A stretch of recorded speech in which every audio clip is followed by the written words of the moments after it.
Okay, I'm really, really sorry.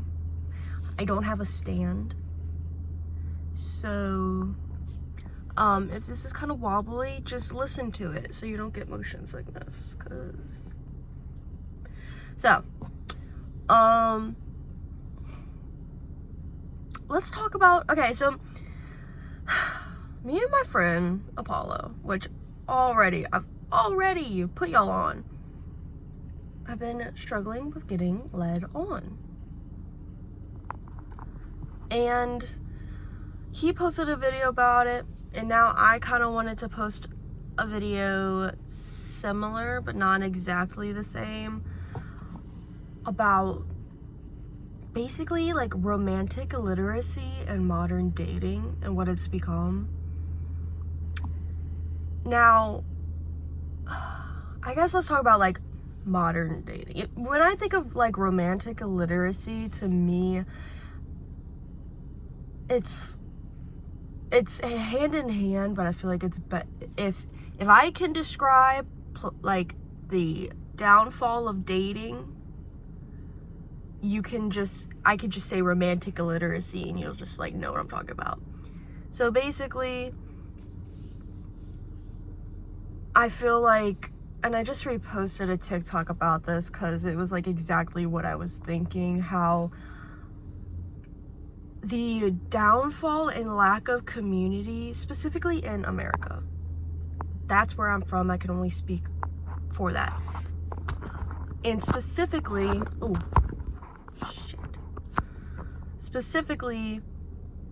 I'm in Louisiana, very southern state, very conservative state. And it's weird because there's community, but there's also not. So the just lack of community and proximity is what I believe to be the downfall of in-person dating and the rise and complete necessity almost of online / dating apps. Because, and I can speak firsthand, I'm back on dating apps because I don't meet people in person. I go to work and I go to the gym. That's it. And I feel like that's very common for a lot of people my age. I mean, I'm 21, because of just the way our world is kind of set up. And I'm not saying this for everybody. I'm saying for somebody who grew up like me, poor, not really set up with the best education, didn't have the best cards dealt to make stuff with. And I don't want that to be used as an excuse. You can make something out of nothing. And that's the issue. I am making something out of nothing. I have made something out of nothing, and it's hard. I am basically just purely on survival mode of working. Work. By the time I'm out of work, I don't want to do anything. And I love my job. Love it. I'm in my career now. I'm not just like working a part-time job anymore. No longer a barista. But especially starting out, it's so much work that you have to put into building your career that doesn't necessarily always allow for community and getting time dedicated to meet people. I would want nothing more than to maybe have a class a week or every 2 weeks or something, like something I'm interested in, a hobby, or maybe go meet up somewhere and do like and read like at a cafe or something, be a regular.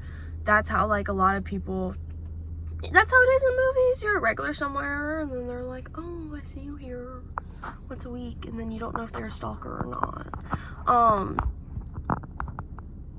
But that's not realistic for me and for a lot of people. And that's the issue. That's like a main contributing factor, is just the lack of community. And from my observations, the only community that is the most prevalent, the biggest, in my opinion, there's 2 different communities going on right now where you know you will have community. And I can say this because I grew up in one and now I'm in the other. You have the Christian, specifically like fundamentalist Christianity, and also like nationalist, who have church twice a week, sometimes 2 times on Sunday. That's not including youth group, Bible study, and any growth groups. I used to be at church like 5 times a week. So there's community there. That's the biggest community, which has its pros and cons, like everything else does. And I will say, I've never felt a sense of community like that after leaving, which is also something that can be talked about. And then the queer community. You have things like, I went to Southern Decadence, and I never felt more seen / included / like just not judged before. Let me switch. I'm so sorry that this is so wobbly. Just listen to it like a podcast.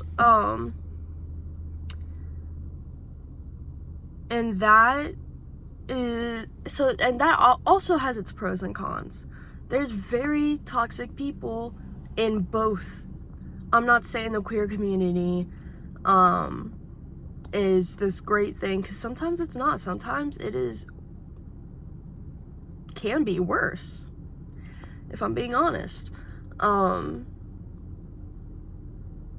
Especially if you're not deemed like, no, I'm not gonna do that. But there's not enough local groups. It also sucks though, because there are some local groups in my area and I don't want to be involved with. Do not want to be involved with that group of people. So that kind of that definitely contributes to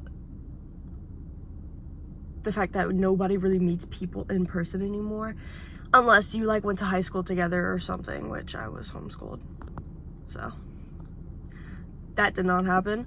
And then also just the complete dehumanization on dating apps. First off, whatever happened to dating apps being dating apps? Like, I understand how, like, you go on Tinder, you know that's primarily like a hookup app. But like Hinge, Bumble, those are like, I feel like I feel like those are mostly like the dating apps. Like, you go on there and you have a higher chance of somebody actually wanting to talk and not just fuck.